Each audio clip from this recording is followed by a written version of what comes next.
नमस्कार साथियों, मैं आचार्य रमेश धस्मान आपका स्वागत करता हूं मेरे इस वीडियो चैनल जिसका नाम है ज्योतिष दृष्टि। मित्रों, कई टेलीफोन कॉल आपने किए और जो मुझे उचित लगा मैंने आपको बताया। पूना से एक टेलीफोन मेरे पास आया था सोनकर मैडम का कि मेरी कुंडली में मिलान इत्यादि नहीं हो रहा है, थोड़ा बताइए। मैंने कई आचार्यों से बातचीत की, उन्होंने कहा इस प्रकार का विघ्न पड़ेगा।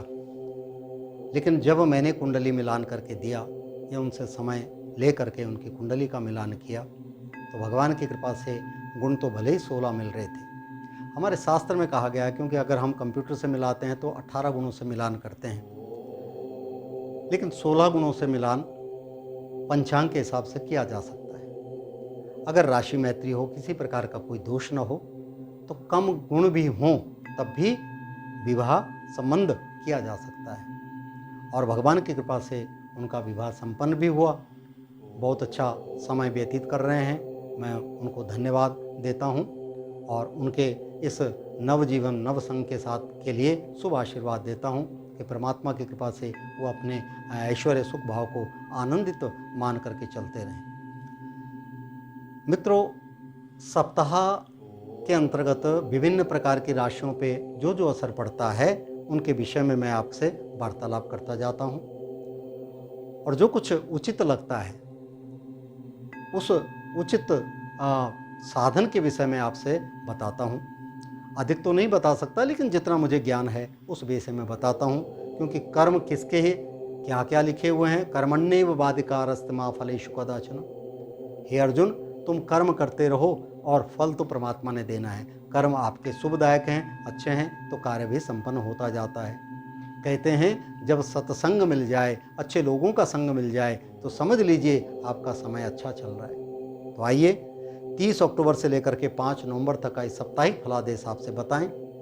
इस सप्ताह के अंतर्गत मेष राशि वालों के लिए ज़्यादा समय अच्छा नहीं कहा जा सकता। भाग दौड़ बनी रहेगी, परिवार में भी कुछ न कुछ कलह होता रहेगा। उस कलह से छुटकारा पाने के लिए आपने क्या करना है, उड़द की दाल की खिचड़ी बना करके और सभी परिवार वालों का हाथ लगा करके गौ माता को खिलाएं। घास अगर खिला सकते हो। अब कई लोगों ने प्रश्न किया, आचार्य जी हम तो बड़ी दूर रहते हैं, यहाँ गौएं मिलना बड़ा मुश्किल है। भाई, पशु पक्षी तो मिल सकते हैं, तो थोड़ा उस खिचड़ी को जो है थोड़ा सा पकाएं और गीला ना बनाएं और पक्षियों को डाल दें। तो दूर जाकर के यदि गौ माता को खिला भी सकते हो तो बड़ी अच्छी बात है। ऐसा कर्म करने से निश्चय ही आपको सफलता मिलेगी, कलह नहीं होगा घर में। जिस प्रकार से खिचड़ी कई चीज़ों से मिल करके बनता है, उसी प्रकार से परिवार भी छोटा बड़ा ऊंचा नीचा हर प्रकार के अलग अलग विचार हैं, तब एकाग्र परिवार बनता है। इसलिए इस मेष राशि के अंतर्गत ये उपाय कीजिए, सफलता प्राप्त होगी। वृष राशि वालों के लिए समय अच्छा है, उनके प्रतिकूल चल रहा है।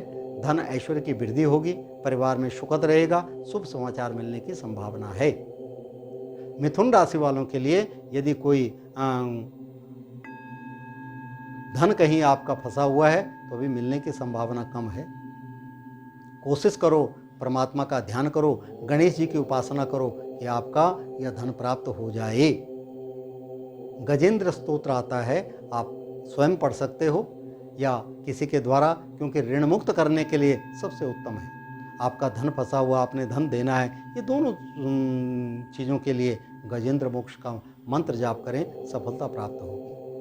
मिथुन राशि वालों के लिए समय अच्छा है, प्रतिकूल चल रहा है, लाभकारी है। धन ऐश्वर्य मान वृद्धि होगी, परिवार में सुख आनंद रहेगा।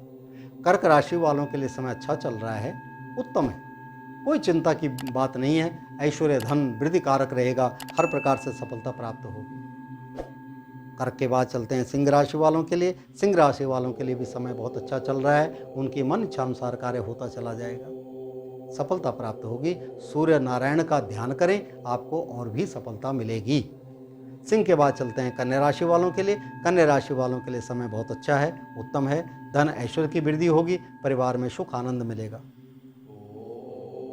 कन्या के बाद तुला राशि पे चलते हैं। तुला राशि वालों के लिए समय बहुत अच्छा है, उन्नति कारक है। धन ऐश्वर्य की वृद्धि होगी, परिवार में सुख आनंद प्राप्त होता रहेगा। तुला के बाद वृश्चिक राशि वालों के लिए ज़्यादा उत्तम समय नहीं कहा जा सकता। वाहन को सोच समझ के चलाएं, धन को किसी को सोच समझ के दें, क्योंकि आपका धन फंसने की संभावना बनी रहती है। मित्रों से सहयोग तो मिलेगा, लेकिन शत्रु पक्ष भी आपका प्रबल रहेगा। इसलिए इस समय भगवान शंकर जी की उपासना करें, आपको सफलता प्राप्त होगी। वृश्चिक के बाद चलते हैं धन राशि वालों के लिए। धन राशि वालों के लिए समय बहुत अच्छा नहीं कहा जा सकता, कष्टकारी। शारीरिक कष्ट रहेगा, मानसिक कष्ट रहेगा, अर्थ भी छिन्न भिन्न रहेगा। जितना आप आय करते हो उससे ज़्यादा खर्च हो जाता है। आय व्यय में संतुलन नहीं बिठा पाते। परेशानी का समय चल रहा है, क्या करना चाहिए? गौ माता की सेवा कीजिए, सफलता प्राप्त होगी। धनु के बाद चलते हैं मकर राशि में। मकर राशि वालों के लिए समय उनके प्रतिकूल चल रहा है, उत्तम है। धन ऐश्वर्य की वृद्धि होगी, परिवार में सुख आनंद रहेगा, मनोकामनाएं आपकी पूर्ण होंगी, लाभ मिलेगा। मकर के बाद कुंभ राशि में चलते हैं। कुंभ राशि वालों के लिए समय ज़्यादा अच्छा नहीं कहा जा सकता।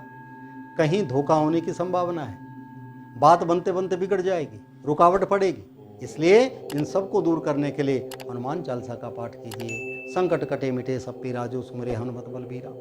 भगवान हनुमान जी महाबली का ध्यान करते हुए आपके संकटों का निवारण होता चला जाएगा। उसके बाद चलते हैं मीन राशि में। मित्रों, मीन राशि वालों का समय बहुत अच्छा है, बहुत उत्तम। धन ऐश्वर्य वृद्धि, मान सम्मान बढ़ता रहेगा, परिवार में सुख आनंद, गृह में भी आनंद ही आनंद रहेगा। कोई शुभ समाचार मिलने की पूर्ण संभावना है। पारिवारिक सुख आनंद मिलेगा और मित्रों से भी सहयोग मिलेगा। कारोबार में भी तरक्की होगी। यह समय बहुत अच्छा है। आपने करना क्या है इस समय? यदि आप करना चाहते हो, रामचरितमानस का सुंदरकांड पढ़ सकते हैं या बालकांड पढ़ सकते हैं। बड़ा आनंद रहेगा, बड़ा उत्तम मिलेगा। कम से कम एक चौपाई प्रतिदिन पढ़ लें तो बड़ा लाभ मिलेगा। होई सोई जो राम रचि राखा, ओ करि तर्क बढ़ावहीं साखा, ओ करि तर्क बढ़ावहीं साखा। जिनके जिन पर सत्य सनेहू, प्रभु सुमरित नहीं कछु संदेहू। जिनको पाने की आपके मन में प्रकाष्ठा है, वह आपको रामचरितमानस की चौपाइयों के द्वारा प्राप्त हो जाएगा। इसलिए रामायण को जरूर पढ़िए। प्रतिदिन हो सके तो एक दोहे से लेकर अगले दोहे तक नित्य पढ़ते रहें। भगवान की कृपा से आपकी मनोकामनाएं परिपूर्ण होंगी। इन्हीं शब्दों के साथ मैं अपनी वाणी को विराम देता हूँ। मित्रों, इस सप्ताह सभी राशि वालों ने करना क्या है? इस सप्ताह यदि कर सकते हो तो आप कंबल इत्यादि का, ऊनी वस्त्र इत्यादि का दान करें, बड़ी सफलता प्राप्त होगी। जो गरीब व्यक्ति है, निर्धन है, अपंग है, उनको आप दान करें। भगवान की कृपा से आपकी मनोकामनाएं पूर्ण होंगी, सफलताएं आपके चरण छूमेंगी। इन्हीं विचारों के साथ, इन्हीं शब्दों के साथ मैं अपनी वाणी को विराम देता हूँ। नए विचारों, नए शब्दों के साथ आपके समक्ष आएंगे। तब तक के लिए नमस्कार।